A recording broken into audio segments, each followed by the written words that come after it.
मेरे बच्चों, आज हम जो है आपको जो है बताने जा रहे हैं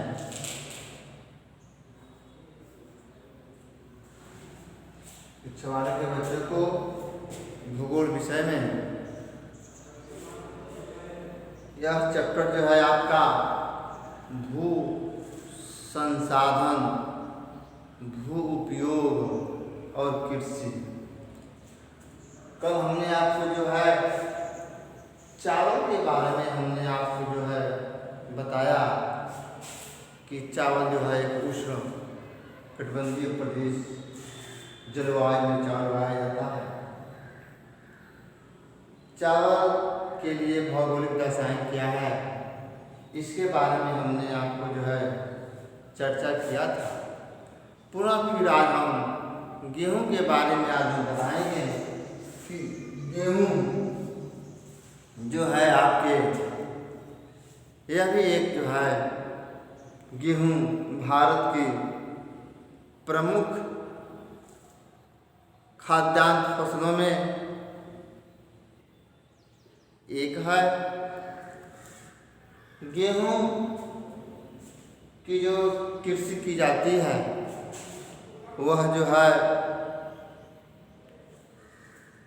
शीतोष्ण कटिबंधीय जलवायु में गेहूं जो है उगाया जाता है। और गेहूं 11.7% गेहूं जो है भारत विश्व का जो है 11.7% गेहूं जो है उत्पन्न करता है। और जो है देश के कुल बोए गए क्षेत्र के लगभग 14% भाग पर गेहूं की खेती की जाती है। आइए हम देखें भारत के वर्ष के जो पश्चिमी भाग जो है आपके, अब हम यहाँ बताएंगे कि गेहूं के लिए अनुकूल भौगोलिक दशाएं वे कौन सी ऐसी परिस्थितियां हो जिसमें हम गेहूं का उत्पादन जो है कर सके। हम गेहूं का उत्पादन जो है तभी कर पाएंगे, उसके लिए हमें अनुकूल भौगोलिक दशाएं होनी चाहिए, परिस्थितियां होनी चाहिए, तभी हम जो है गेहूं का जो है उत्पादन कर पाएंगे। आइए आपको हम पहला जो हेडिंग आपको बता दे रहे हैं। इसके लिए जो है तापमान चाहिए, तापमान। दूसरे नंबर पर जो है आपका वर्षा। तीसरे नंबर पर जो है आपके जो है मिट्टी। चौथे नंबर पर जो है आपके मानव पूंजी। और पांचवें नंबर पर आपका जो है मानव श्रम। ये सब सारी परिस्थितियां अगर हों तो हम गेहूं की खेती कर पाएंगे, अन्यथा नहीं कर पाएंगे। तो गेहूं की खेती के लिए, गेहूं की कृषि के लिए तापमान कितना होना चाहिए, ये बच्चों आपको हम बता दें कि गेहूं के लिए जो है तापमान जो है, यह वैसे तो गेहूं शीतोष्ण जलवायु का पौधा है। गेहूं को बोते समय कम से कम 10 डिग्री से 10 डिग्री से 15 डिग्री सेंटीग्रेड, 10 डिग्री से 15 डिग्री सेंटीग्रेड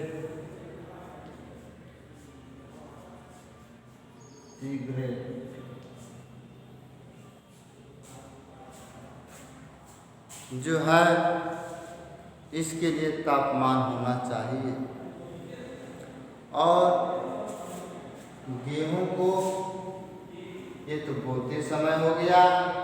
अब जो है पकते समय कितना टेम्परेचर होना चाहिए? यह 20 से जो है 28 काटते समय जो है 20 से जो है 28 डिग्री सेंटीग्रेड तापमान जो होना। तो पकते समय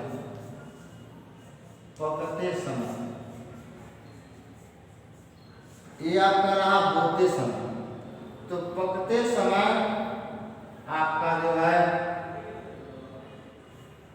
20 डिग्री से जो है 28 डिग्री सेंटीग्रेड तापमान होना चाहिए। तो उसमें खेती में वहाँ की खेती में जो है आपका भरपूर लाभ।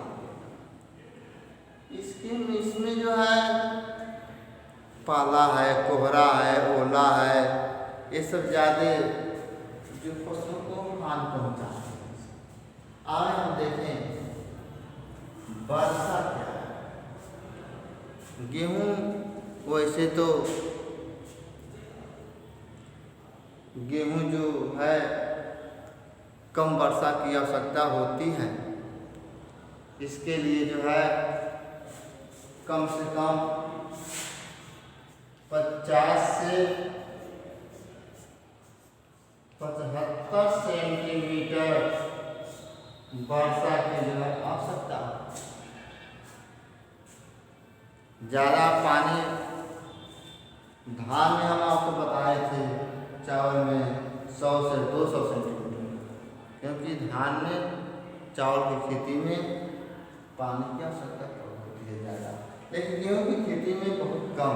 तो 50 से 75 सेंटीमीटर तक वर्षा होनी चाहिए। और वो भी इस वर्षा के लिए जो है वर्षा धीरे धीरे होनी चाहिए। तेज हवा आएगा तो ढह जाएगा। गेहूँ बोने के 15 दिन बाद और पकने के 15 दिन पूर्व वर्षा की आवश्यकता जो है माना जाता है। माने इससे फसलें होनी चाहिए। आइए आपको हम मिट्टी के बारे में बता दें। मिट्टी गेहूँ के लिए कैसी होनी चाहिए? गेहूँ के लिए मिट्टी वैसे तो विभिन्न प्रकार की मिट्टियों में गेहूँ उगाया जाता है। और गेहूँ मिट्टी के लिए जलोढ़, दोमट और काली मिट्टी आपकी जो है सबसे उपयुक्त मानी जाती है। जलोढ़ मिट्टी, जलोढ़, दोमट और काली, ये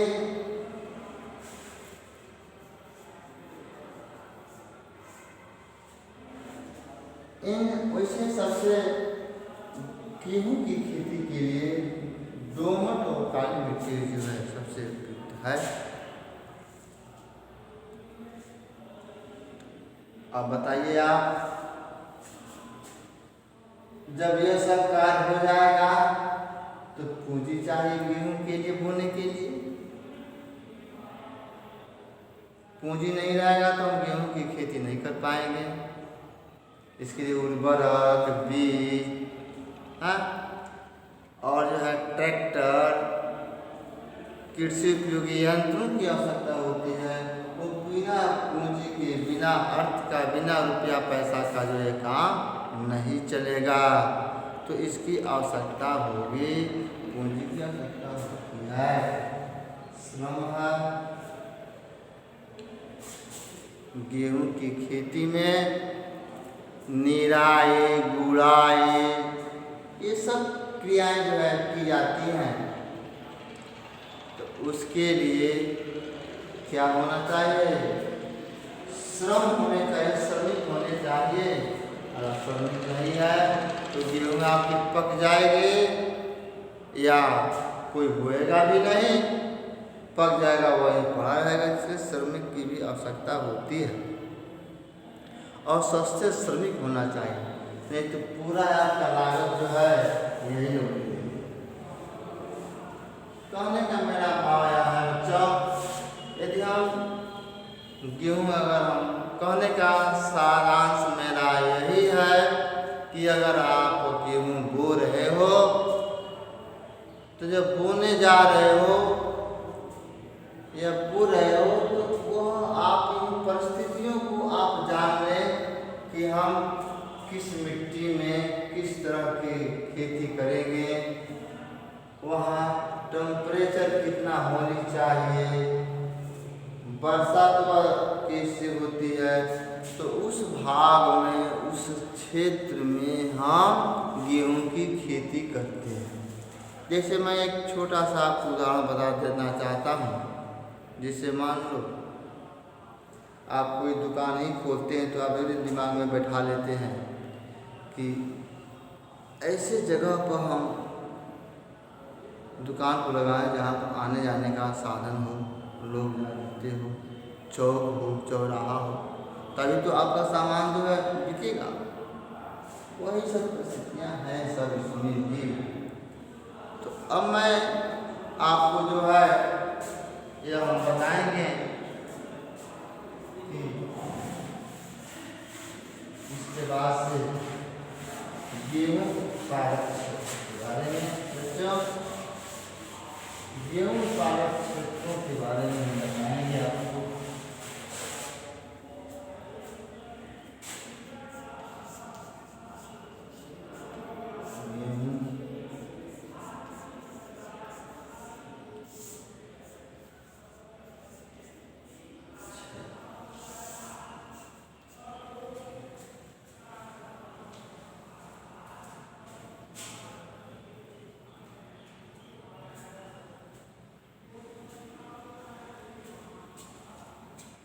गेहूं उत्पादक क्षेत्र में आपका पहला है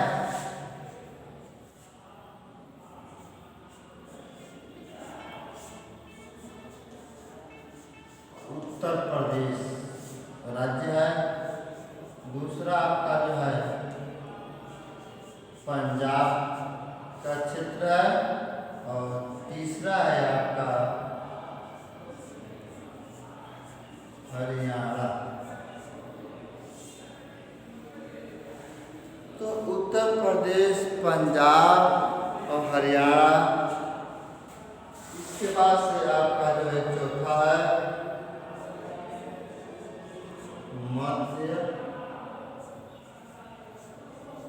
प्रदेश, पांचवा ले लो एक आपका है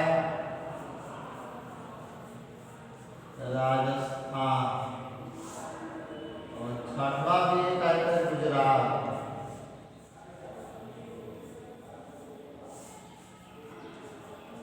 इन सब राज्यों में जो है गेहूं उत्पादक के क्षेत्र है। अब मैं आपको बता दूं, उत्तर प्रदेश गेहूं उत्पादक में प्रथम स्थान रखता है, प्रथम स्थान रखता है गेहूं के उत्पादन में।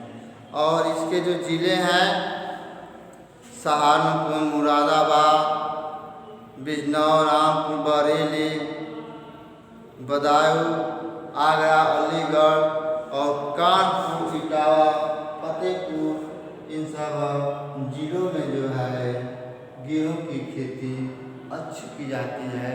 इसीलिए उत्तर प्रदेश गेहूं के उत्पादन में प्रथम स्थान रखता है। आइए आपको पंजाब गेहूँ के उत्पादन में यह भी जो है दूसरा स्थान रखता है। इसके जो है कुछ ज़िले हैं उत्पादक, लुधियाना है, इसके बाद जो है फिरोजपुर है और भटिंडा है, अम्बाला है, पटियाला है, जालंधर, ये सब क्षेत्रों में जो है आपके जो है गेहूं का उत्पादन किया जाता है। हरियाणा राज्य में एक ज़िला है, बहुत से ज़िला हैं जिनमें जो गेहूं को बढ़ावा दिया जा रहा है। अम्बाला है, रोहतक है, यहाँ तक कि जो है आपको संगरू है, इन सब भागों में जो है हिसार है, करनाल है, इन भागों में जो है आपकी खेती की जाती है। मध्य प्रदेश में आपका भोपाल है, उसके बाद से सतना है, मुरैना है, इन सब जिलों में जो है खेती के लिए, गेहूँ की खेती के लिए है। आपके राजस्थान के जिलों में भी आपके जो है आपका यह भीलवाड़ा में है, गंगानगर है, ये राजस्थान एक ज़िला है, कोटा है, झालावाड़ है, टोंक है, अलवर में है। तो राजस्थान के कुछ ऐसे ज़िले हैं जहाँ पर कृषि खेती है। गुजरात के भी ज़िले हैं, राजकोट है, मेहसाना है और बनासकांठा है। इन सब ज़िलों में जो है गुजरात के जो ज़िले के अंतर्गत जो आते हैं इनमें जो है गेहूँ, अहमदाबाद क्षेत्र भी आता है तो गेहूँ के उत्पादन में अपना स्थान रखता है। तो इन सब क्षेत्रों का जो है अब मैं अगले टर्म को हम बताएंगे और इसका जो है उत्पादन और व्यापार किया जाता है और इसमें हम थोड़ा बहुत दलहन के बारे में बता देंगे। फिर एक हम चावल का जो हेडिंग है, गेहूँ का हेडिंग, कपास का हेडिंग, इस सब का हेडिंग एक ही रहता है, बस इसमें टेम्परेचर और मिट्टी का अंतर पड़ता है। अब मैं हम बताएंगे अन्य के बारे में। धन्यवाद।